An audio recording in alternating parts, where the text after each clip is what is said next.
De aici se iau fisele.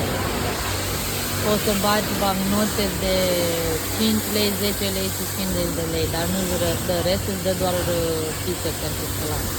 De aici se selectează programul de spălare, se bagă fisa aici. Și după aia selectezi programele.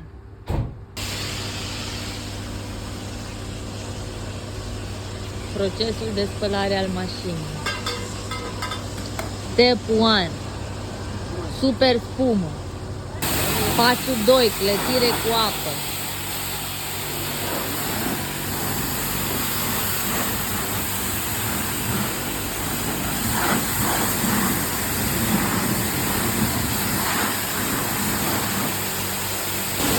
Pasul 3. Osmoza.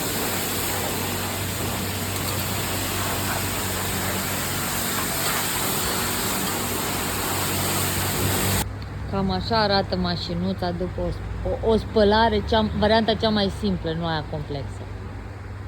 Minunat. Seară bună!